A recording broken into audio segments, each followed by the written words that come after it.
On m'a beaucoup reproché d'avoir procédé médiatiquement en baptisant ainsi ma théorie. Ce n'était pourtant pas mon intention. En fait, il existe une réelle unité dans ma réflexion. Je ne l'ai perçue que plus tard, après y avoir beaucoup pensé sur le plan philosophique. Théorie des catastrophes, cela faisait image. Mais mes catastrophes ne ressemblent pas à cela.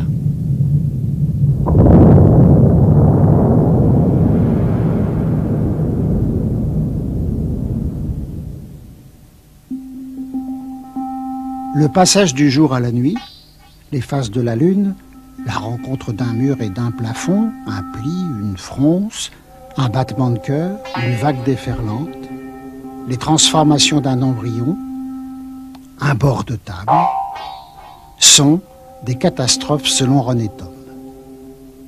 Mais comment est-on amené à s'intéresser à un coin de table quand on est mathématicien? Par le goût d'expliquer. Oui, mais d'où vient le goût d'expliquer?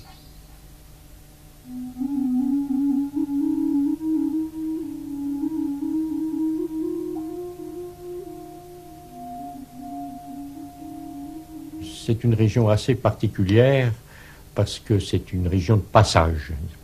Au nord, il y a le massif des Vosges, au sud, la chaîne du Jura. Et entre les deux, un seuil, que les géographes appellent le seuil de Bourgogne, qui fait à peu près 50 km de large, si on va de sommet à sommet, peut-être même un peu moins, 40 km. Alors, par ce seuil, au cours de l'histoire, tous les envahisseurs venus de l'Est ont déferlé, et évidemment, ça a laissé un certain nombre de traces dans la région. Alors, vous avez passé une partie importante de votre enfance dans cette région? Pratiquement jusqu'à 16 ans, jusqu'au baccalauréat. Le baccalauréat, d'ailleurs, a coïncidé, disons, la première partie du baccalauréat, si je ne me trompe pas. Ça a coïncidé avec le début de la guerre, quoi, plutôt. J'ai passé la seconde partie, oui, c'était pratiquement la guerre, et le baccalauréat de philo, un peu plus tard, réfugié à Lyon. Ce sont des souvenirs un peu pénibles, à certains égards. Vous dites que vous avez aussi passé le bac philo, mais que je sache, vous êtes devenu mathématicien. Oh, le problème était que la filière se divisait après le baccalauréat de première partie. Il fallait choisir entre maths LM et philo. Et comme j'étais bon en maths, je m'intéressais beaucoup à la géométrie euclidienne, etc. Tout le monde m'a conseillé de choisir les mathématiques, ce que j'ai fait. Puis la philo, je l'ai fait par raccro. D'ailleurs, je n'ai eu que la mention bien en philo. D'ailleurs, pas plus d'ailleurs en maths d'ailleurs. Je n'étais pas un aigle absolument remarquable du point de vue des résultats scolaires. Mais enfin, j'étais bon pratiquement en toutes les disciplines. Oui, oui. Et la vocation dans tout ça? Ben, la vocation, elle s'est présentée surtout par le goût de la géométrie, la vieille géométrie euclidienne, comme on en faisait autrefois. Les cas d'égalité des triangles, les problèmes de construction de triangles, etc., etc. C'était une très bonne discipline pour l'esprit, et j'aimais beaucoup ça. L'algèbre, je n'aimais pas beaucoup.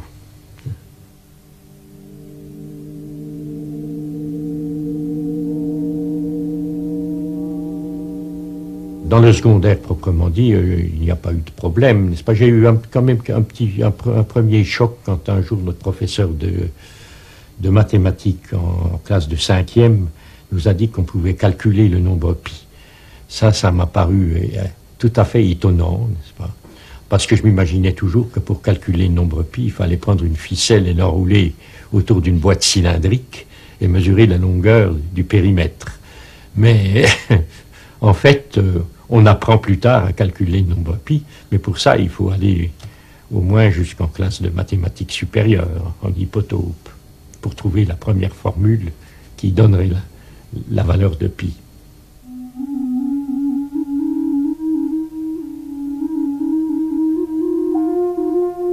ceci coïncidait avec la guerre, donc il y a eu une période dans l'année 40 où j'avais quitté Montbéliard et j'ai échoué d'abord en Suisse, ensuite chez une amie de ma mère à Lyon, où j'ai passé le bac de philo justement, et puis ensuite je suis revenu chez mes parents en franchissant clandestinement la ligne de démarcation de la zone interdite. C'était d'ailleurs assez impressionnant.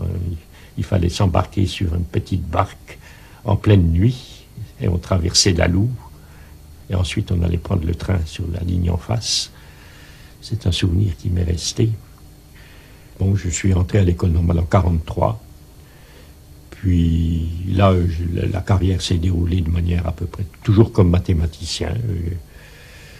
J'ai intéressé beaucoup le professeur de l'époque, qui était M. Henri Cartan, qui est maintenant mon confrère à l'Académie.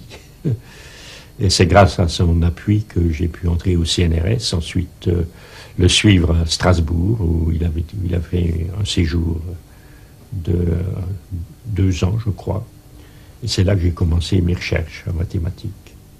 Oui, mais comment passe-t-on des études supérieures, somme toute classiques, au métier de chercheur? Il y a quand même un sentiment presque d'excessive liberté, n'est-ce pas? Quand on vous débarque dans un poste de chercheur, fût-ce au premier degré, on perd toujours beaucoup de temps à chercher sa voie, parce que on peut s'attaquer à des problèmes connus, mais en général les problèmes connus et qui ne sont pas résolus sont très difficiles. Alors il vaut mieux s'orienter du côté disons, des disciplines neuves, parce que les disciplines nouvelles apparues récemment n'ont pas encore réellement défriché leur terrain et on ne connaît pas vraiment les questions. On ne fait pas réellement la distinction entre les questions difficiles et les questions simples. C'est au fond pour cette raison que j'ai choisi de faire de la topologie. Parce que vous étiez plus intéressé par les rapports entre le local et le global, en mathématiques d'ailleurs comme dans les sciences de la nature. Ça, c'est une chose évidemment que j'ai découvert plus tard quand je me suis intéressé à la biologie. Le grand problème de la biologie, c'est le rapport du local au global. En connaissant l'organisme, pourquoi y a-t-il des organes? Pourquoi les organes ont telle propriété en tel point et pas tel autre, etc. C'est ça le grand problème. Donc, le problème du rapport du local au global est un problème qui est philosophique essentiellement, qui a rapport à l'étendue. Et ce problème, c'est l'objet de la topologie. La topologie, c'est essentiellement l'étude des moyens de faire la jonction entre une situation locale connue et une propriété globale à trouver, ou réciproquement. Connaissant une propriété globale de l'espace, trouver les propriétés locales autour de chaque point. Donc il y a une espèce d'unité méthodologique profonde entre topologie et biologie.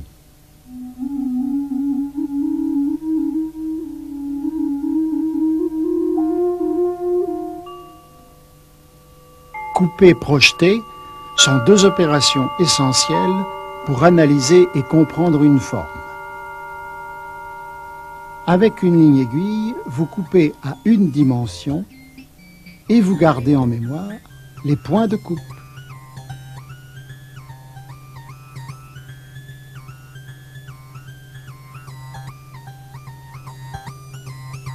Avec un plan lame, vous coupez à 2 dimensions et vous gardez en mémoire les lignes de coupe. C'est une tomographie. Et à 3 dimensions, vous prenez une carotte, comme en géologie. Quant à la projection, elle donne à voir l'objet sous tous les angles qu'il tourne sur lui-même ou que l'on tourne autour. C'est d'ailleurs ainsi que cela se passe sur notre rétine. Sur notre rétine, comme sur un écran, la projection tournante, si le tore est transparent, laisse apparaître ce genre de dessin qu'on appelle singularité.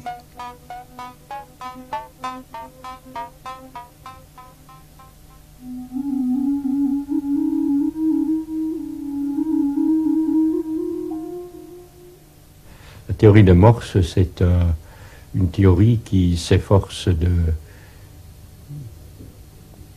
déterminer la topologie d'un espace à partir des singularités des fonctions qui sont sur cet espace. Alors là, on peut faire de beaux graphiques. Prenez une chambre à air, n'est-ce pas? La chambre à air, c'est le produit de deux cercles au point de vue topologique. Le parallèle et le méridien, ce qu'on appelle aussi le tore. Et cette chambre à air, vous pouvez la mettre dans un plan vertical et vous regardez la fonction hauteur sur cette chambre à air. Alors parmi les points qu'on doit considérer sur la chambre à air, il y a ce qu'on appelle les points réguliers, où on peut monter sans difficulté, monter et descendre sans difficulté, et puis les points où on ne peut pas monter ou descendre sans difficulté, qui sont les points où le plan tangent à la chambre à air est horizontal. Ces points où le plan tangent à la chambre à air est horizontal, ça s'appelle les points critiques de la fonction. Ce sont les points où on ne peut pas faire varier la fonction de manière simple, linéaire par rapport au déplacement. Alors vous pouvez faire un effort d'imagination et vous demander si j'ai un pneu bien gonflé et si je le pose verticalement, pratiquement dans un plan vertical, combien de points critiques j'ai pour la hauteur. Réfléchissez un peu, et bien vous verrez qu'il y en a un qui est plus bas, c'est là où le pneu touche le sol, et puis vous aurez un point où vous aurez, si j'ose dire, l'anneau du dessous du pneu qui donne à ce qu'on appelle un point col ou un point selle, la configuration d'un col en montagne. Ensuite, pour la branche du dessus du tore, vous aurez un autre point col, et puis tout en haut, vous aurez le maximum. Les singularités correspondent au point où il se passe quelque chose. Si on a numéroté les altitudes des coupes, on voit qu'ici les singularités sont en 1, 4, 6 et 9. Cette configuration est l'essentiel, toute la théorie de Morse, si j'ose dire, est dans l'étude des configurations de points critiques d'un espace. Alors là, pour le tore, il y a un minimum, il y a 2 points col et un maximum. Au contraire, si vous prenez, disons, un ballon de football et vous le posez sur un plan horizontal comme cette table, vous aurez seulement 2 points critiques. Le pôle sud, si j'ose dire, qui touche la table, et puis le pôle nord, qui est le point le plus haut. Et là, c'est un minimum de la fonction et un maximum. Il n'y a pas de point col. L'existence de point col est liée au fait que la surface n'est pas convexe. Au voisinage d'un col, la surface n'est pas convexe. Est-ce que vous voyez ça? Pour comprendre un peu mieux la technique de la théorie de Morse, découpons une patate en rondelles numérotées. Si nous connaissons l'ensemble des rondelles et la manière de les garder les unes sur les autres dans l'ordre, eh bien, nous serons capables de reconstituer la patate. Mais nous pouvons aussi faire la même chose avec une patate molle. Chaque rondelle contient au plus une singularité qui détermine la forme. Évidemment, là c'est simple, on n'a découpé que quelques rondelles.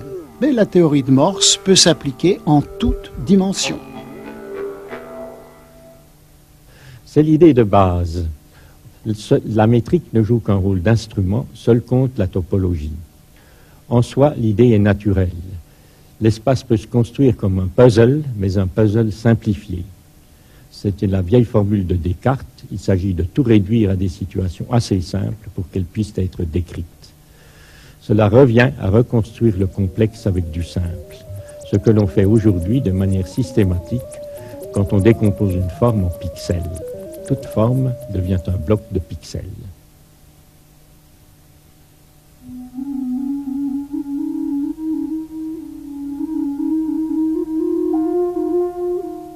Toute l'unité de mon travail tourne autour de la notion de bord, car la notion de cobordisme n'en est qu'une généralisation. La notion de bord me paraît d'autant plus importante aujourd'hui que je m'intéresse à la métaphysique aristotélicienne. Pour Aristote, le bord est principe d'individuation. La statue de marbre est matière dans le bloc d'où le sculpteur l'a tiré, mais c'est son bord qui définit sa forme. Deux points sont le bord d'un intervalle ou segment, et le cercle est le bord d'un disque. Prenez par exemple la sphère. La sphère est une variété de dimension 2, plongée usuellement dans l'espace à 3 dimensions. La sphère, c'est Bourbaki qui nous l'a enseigné, ou plutôt qui nous l'a imposé. La sphère est le bord de la boule. Si vous avez une boule comme dans un jeu de boules, une boule de pétanque, c'est un volume tridimensionnel. Et ça s'appelle la boule. Mais la surface de la sphère, la surface de la boule, c'est une sphère. Alors quand on dit le volume de la sphère, pour les bourbakistes dont je suis, c'est une aberration. Le volume de la sphère, c'est 0, parce que c'est une surface et elle n'a pas de volume. Par contre, la boule, elle a un volume, qui est 4/3 de pi r3. Le volume de la sphère est égal, si je sais le faire, à 4/3 de pi r3, même si la sphère est en bois. La sphère est le bord de la boule, et 3 cercles font le bord de ce pantalon qui va bientôt nous servir. On pourrait dire encore que le cobordisme est l'art d'arrondir les angles en toutes dimensions. C'est, si vous voulez, une façon de remplacer le complexe par du simple. On peut le montrer à partir d'un cône, par exemple. Un cône arrondi devient cela. 2 cônes peuvent devenir ceci ou cela. En fait, le cobordisme est un prolongement de la théorie de Morse. La partie du tore située entre 2 courbes de niveau est un cobordisme entre ces 2 courbes. Le cobordisme, c'est le pantalon. 2 courbes sans bord sont cobordantes s'il existe une surface dont le bord est la réunion de ces 2 courbes. Par exemple, ces 2 courbes sont cobordantes par le pantalon.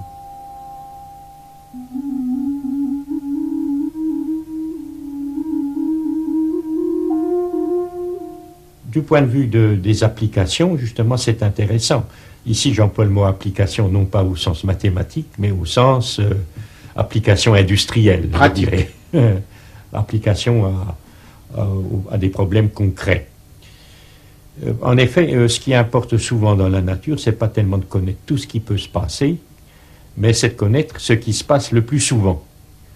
Et là, c'est une idée que je n'ai retrouvée que chez Aristote. Aristote a créé sa physique en disant il ne faut pas s'intéresser à tout ce qui peut se passer, la science ne s'occupe que de ce qui se passe le plus souvent.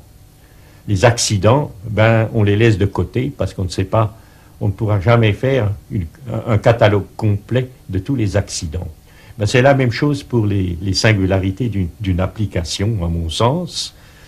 Il y a un catalogue des singularités qu'on obtient presque toujours, qui est fini.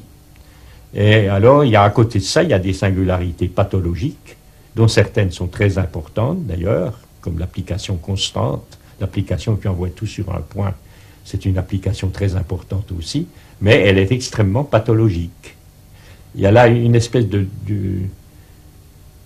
contradiction, je dirais, entre le formalisme mathématique, qui lui aime bien le zéro, parce que le zéro, c'est l'individu le plus agréable, parce qu'il ne fait rien, n'est-ce pas? Et au contraire, la nature, qui, elle, pense constamment à se manifester d'une manière assez chaotique et irrégulière, et pour lequel, par conséquent, les équations ne sont pas l'instrument adéquat. Alors, c'est un dilemme philosophique que je laisse de côté pour le moment, bien que ça joue un grand rôle, justement, dans la réception de la théorie des catastrophes, cette affaire-là.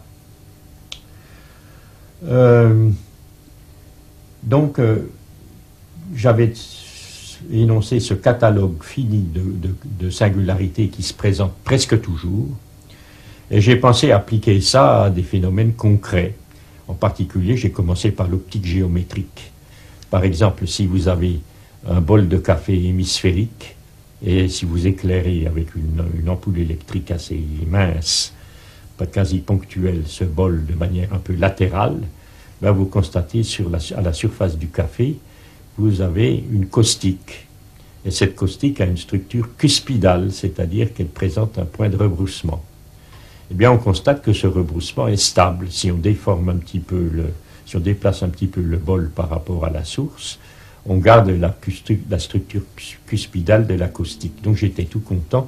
C'était une application de la théorie générale de la généricité des applications différentielles. Mais voilà, il y avait quand j'ai fait des expériences d'optique avec des lentilles et des miroirs, j'ai obtenu des singularités plus compliquées, qui étaient stables et dont je ne prévoyais pas l'existence. La théorie des catastrophes, au fond, a pris naissance avec ces études de singularité d'application que je faisais en optique. Ensuite, vers les années 62-63, j'ai eu une certaine révélation en visitant un musée à Bonn, en Allemagne, le Poppelsdorfer Schloss, et dans cette galerie, il y avait un modèle représentant, un modèle presque environ 1,50 m de hauteur, qui représentait les différents stades d'un œuf de grenouille en train de gastruler. Et j'ai été très frappé par l'aspect géométrique qu'on avait donné à ce phénomène. Et c'est en voyant ça que j'ai eu l'idée qu'on pouvait peut-être expliquer l'embryologie par des modèles catastrophiques. L'idée étant que un type cellulaire, comme l'ectoderme ou l'endoderme, peut être considéré comme un régime stable du métabolisme d'une cellule ou d'un tissu. Et c'est en utilisant un tel modèle que je suis arrivé à mes premières modélisations de l'embryologie.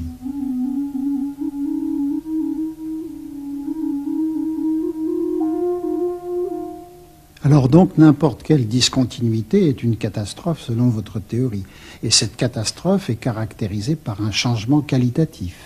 On dit, dans la nature, il y a des formes, l'espace n'est pas homogène. Dire que l'espace n'est pas homogène, c'est dire qu'il est partagé en morceaux ayant des qualités phénoménologiques différentes.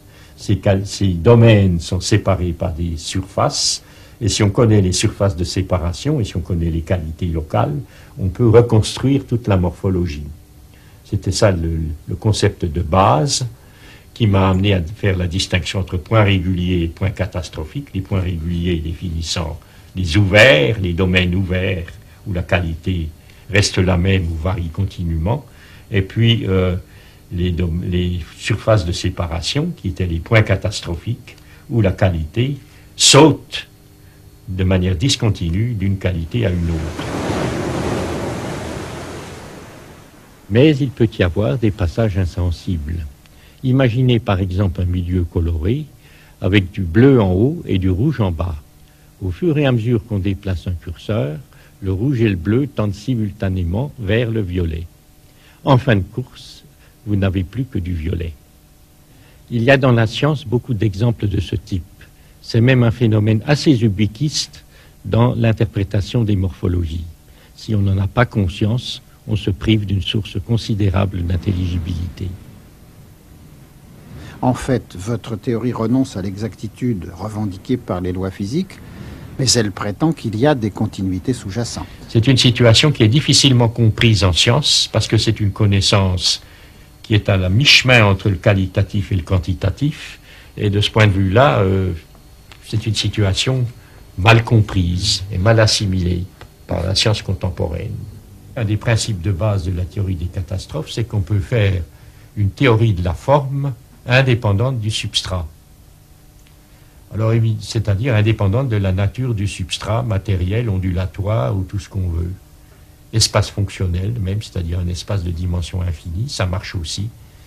Et évidemment, c'est là quelque chose qui choque profondément le savant lié à un matériau précis, en particulier à la matière étant le matériau typique. Prenons un exemple simple, le jour et la nuit. Le jour et la nuit, pour moi, c'est associé au point pli. Ça ne paraît pas évident que la distinction entre le jour et la nuit, c'est un point pli. Une courbe de pli. Mais si vous regardez là, si vous considérez la Terre comme une sphère, ce qui est permis à une certaine approximation, et si vous prenez les rayons lumineux issus du Soleil, qui forment un faisceau parallèle, eh bien, il y a une courbe de contact entre la sphère terrestre et les rayons lumineux.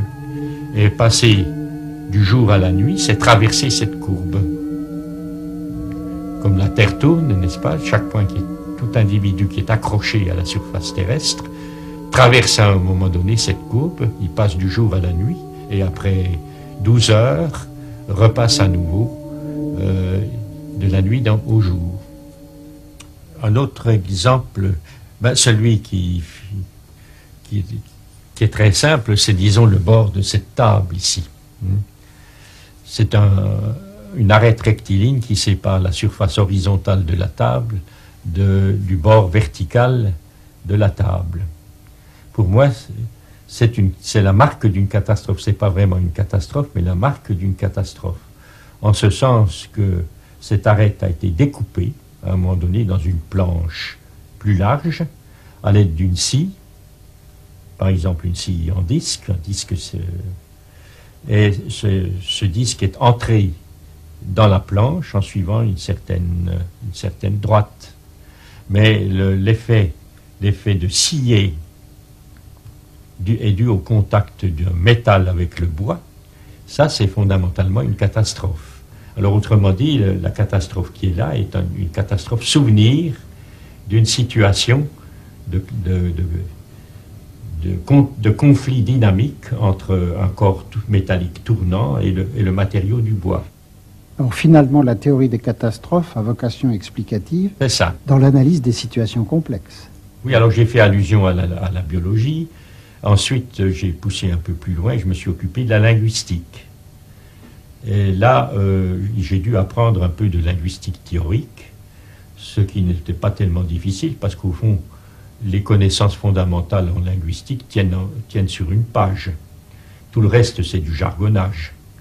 Mais seulement, il faut savoir faire la différence entre ce qui est important et ce qui est jargon. Et Dieu sait si les linguistes jargonnent ici.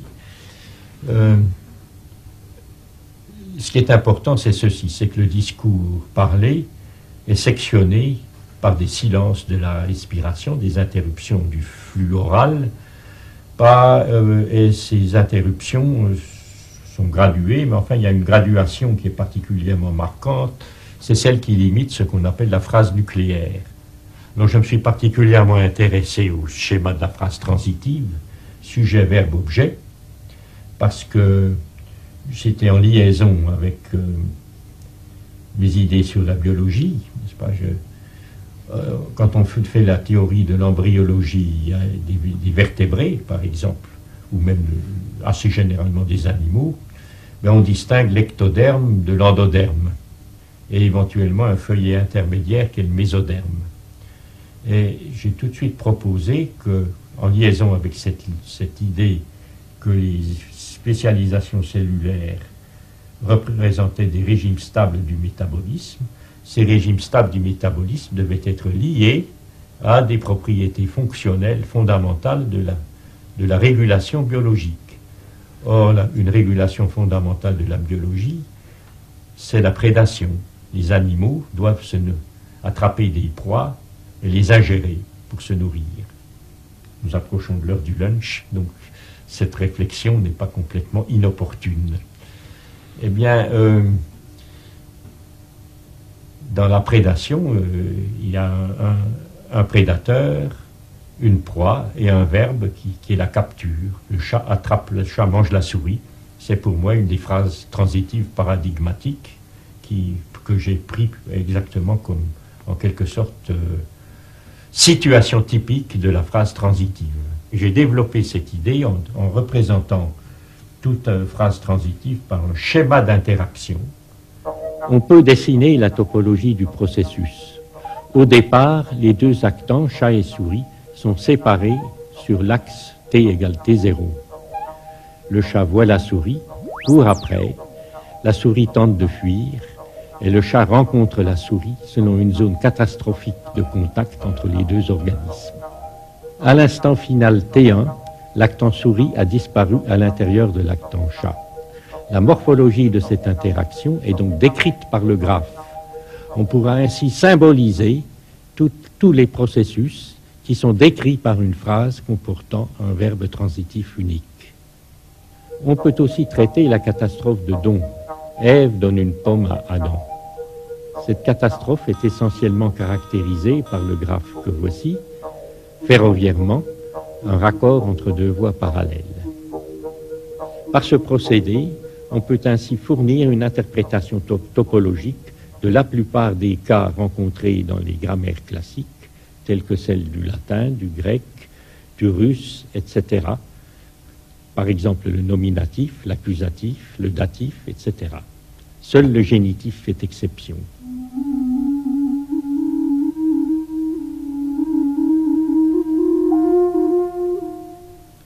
Tous ces travaux ont été consignés en 1968 dans Stabilité structurelle et morphogénèse, qui n'a d'ailleurs été publié qu'en 1972.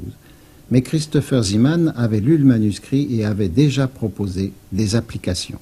Mon point de vue était qu'il fallait se restreindre au substrat spatial ou spatio-temporel, alors que Zeeman a tout de suite vu qu'on pouvait se placer dans l'optique de la théorie générale des systèmes.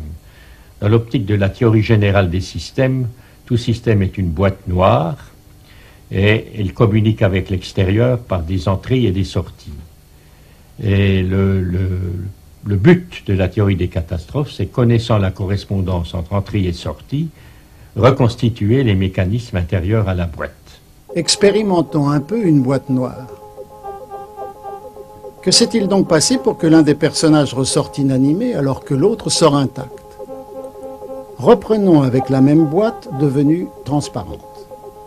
Avec une courbe fermée, au-delà d'un certain point, c'est la chute irrémédiable, alors qu'avec une courbe en S, on peut sauter sur la branche inférieure et continuer. Dans le premier cas, c'est la destruction du système. Dans le second cas, le système échappe à la destruction par un saut. C'est une catastrophe thomienne typique. Parce que là où il y a un pli, quand on pousse le contrôle un petit peu à droite du pli, le point ne peut plus suivre, alors il va chercher une exit ailleurs. Autrement dit, la catastrophe est une réaction de défense du système quand il est poussé hors de ses voies normales. Et c'est de ce point de vue qu'il ne faut pas dire que la catastrophe est nécessairement un effet catastrophique.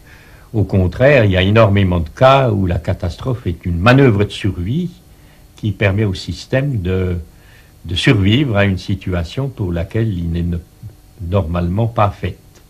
Ce qu'a apporté la théorie des catastrophes, c'est, si vous voulez, une vision généralisante d'un très grand nombre de cas particuliers, d'ores et déjà bien connus. Alors parlons de ce que Zeeman a proposé. Alors Zeeman, en introduisant ce point de vue, a proposé des interprétations d'un très grand nombre de phénomènes appartenant aux disciplines les plus diverses. Par exemple, en biologie, le battement du cœur, la conduction axonale. Alors après, Christopher Zeeman a proposé des modèles beaucoup plus hardis, en ce sens qu'il traitait des situations pour lesquelles aucune interprétation réductionniste n'était évidente. Et je pense en particulier les modèles du crack boursier, le modèle de l'agressivité du chien, le modèle de déclenchement des émeutes dans les prisons, la psychose maniaco-dépressive avec le saut d'une situation euphorique à une situation dysphorique, enfin des tas d'exemples de ce type. Alors la théorie des catastrophes permet de comprendre beaucoup de cas, mais elle n'est pas prédictive. C'est cela, il n'y a pas de possibilité de prédiction. Il y a une certaine possibilité de prédiction locale, au voisinage du point singulier qui nous intéresse, du point catastrophique, mais il n'y a pas de possibilité d'aller au-delà. C'est une théorie de modèles locaux et pas de modèle global. Et de ce fait, Au bout de peu de temps, la plupart des gens s'en sont désintéressés. Et la théorie a sombré. Encore tout récemment, un confrère de l'Académie m'a dit, avec le nom qu'elle avait, c'est bien naturel qu'elle ait fait naufrage. Et quelle est votre opinion sur la question? Moi, je pense que, au contraire, c'est une théorie qui offre d'énormes possibilités dans un certain domaine, à savoir le domaine intermédiaire entre ce qui est descriptible linguistiquement et ce qui est descriptible mathématiquement, quantitativement. Je pense qu'il y a un large domaine de phénomènes qui sont entre les deux, je dirais, pour lesquels on peut offrir une description linguistique approximative et des descriptions quantitatives floues ou inexactes, qu'on peut presque toujours mettre en défaut. Et entre ces deux pôles, je crois, la théorie des catastrophes a un bel avenir. C'est-à-dire que c'est quelque chose qui est susceptible de donner une explication de certains phénomènes qualitativement, mais pas quantitativement. Oui, et en aucun cas, enfin, on ne peut pas donner de certitude, n'est-ce pas? Il ne faut pas accepter la possibilité d'une certitude.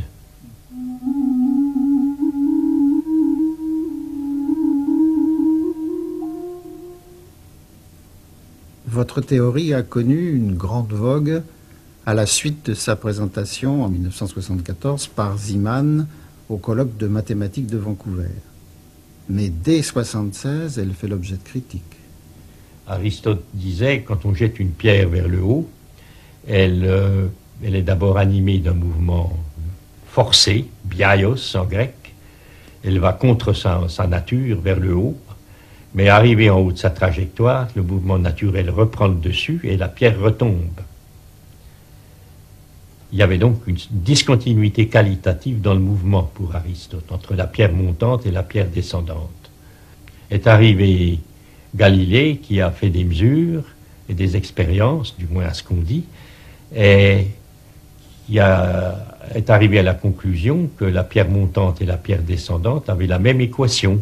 Z égale Z0 moins 1 demi de GT2, pour être précis. Donc c'était la même courbe qui définissait le mouvement, dans les deux cas. Donc c'était le même mouvement. Alors Aristote disait, oui, mais le mouvement forcé de la pierre qui monte, ça c'est un mouvement qui n'est pas naturel, donc c'est un mouvement accidentel, et il n'y a pas lieu d'en tenir compte en physique.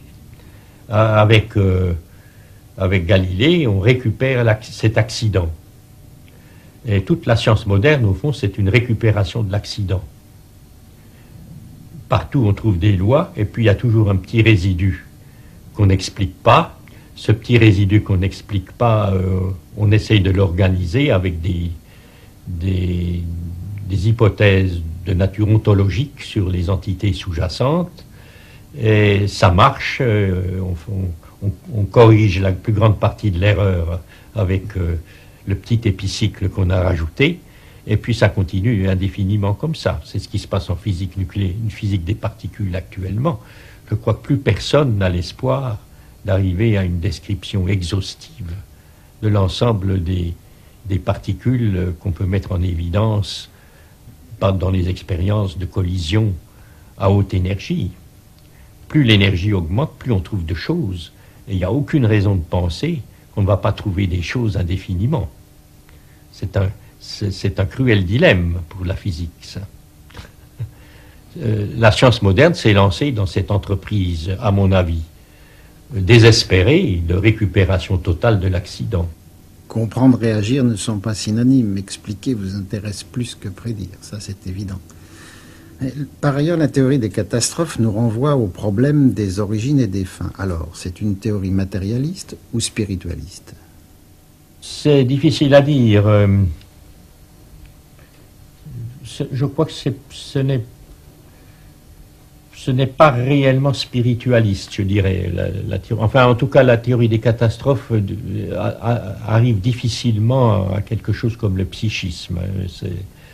Indubitablement, c'est quelque chose qui dépasse les capacités de la théorie des catastrophes en soi. Par contre, elle peut traiter l'information d'un substrat. C'est là qu'apparaît l'affinité avec Aristote, n'est-ce pas? C'est qu'Aristote disait tout être est composé d'un substrat et d'une forme. C'est l'alliance d'un substrat et d'une forme qui s'impose à ce substrat. Comme la statue, une statue d'airain, eh bien, elle provient de l'imposition d'une forme, c'est-à-dire le bord, en fait, de la statue. La statue, c'est son bord. La forme de la statue, c'est son bord.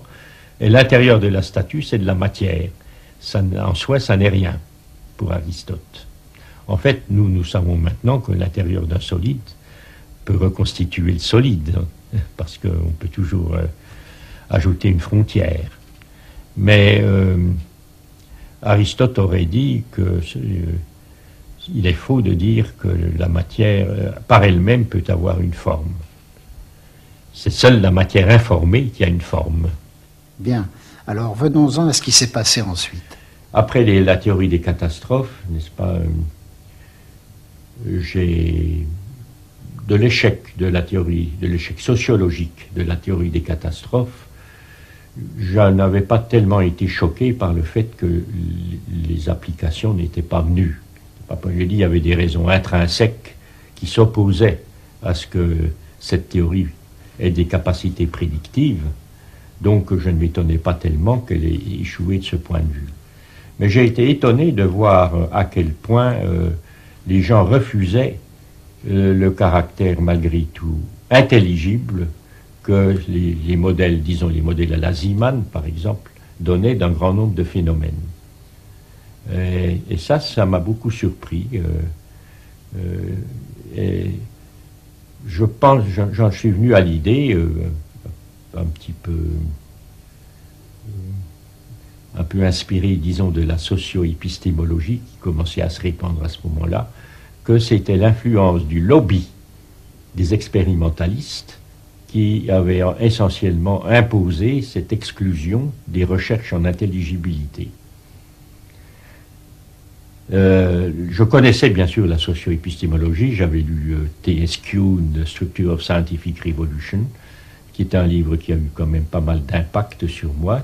Alors, que dit Kuhn? Eh bien, il dit que, en grande partie, les recherches scientifiques sont dictées par des considérations essentiellement d'inertie sociale.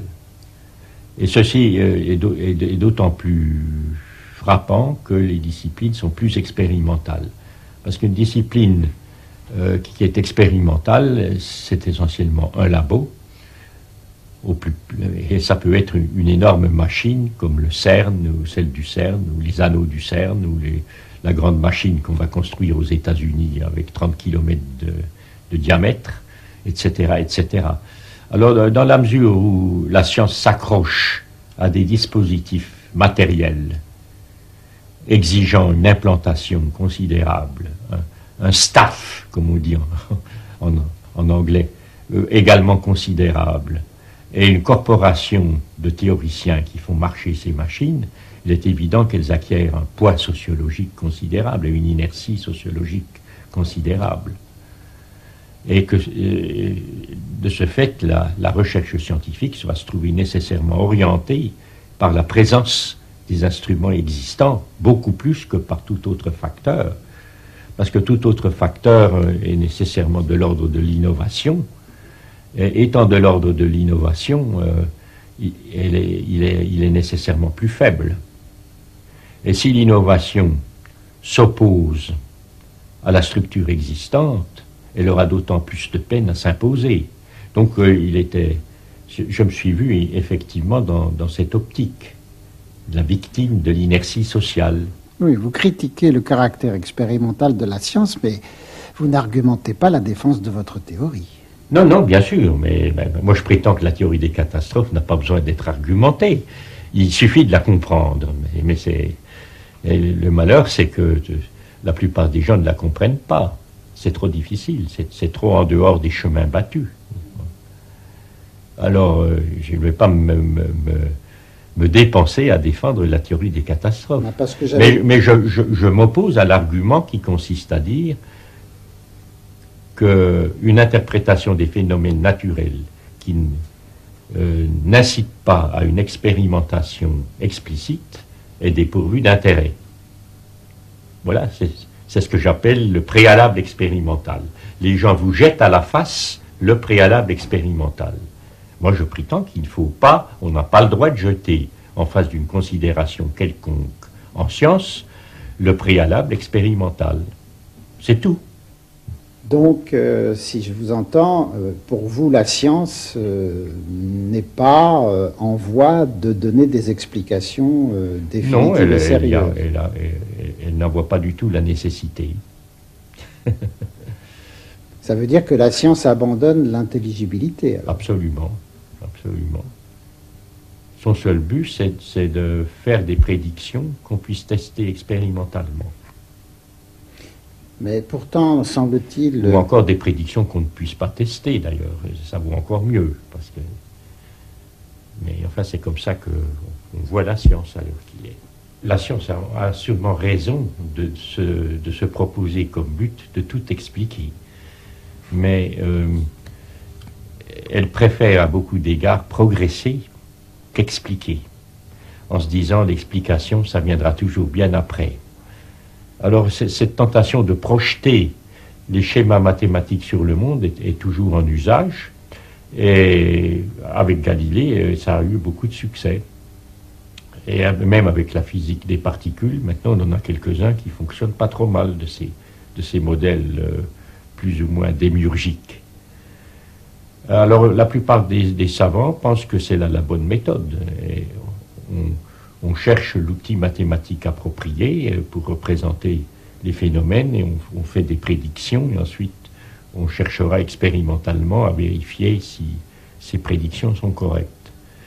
À côté de ça, et par opposition, je pense qu'il y a une attitude plus modeste, qui est l'attitude herméneutique, laquelle consiste à interpréter les choses connues et à essayer d'imaginer l'ontologie minimale susceptible d'engendrer par des opérations justifiables ce qu'on voit.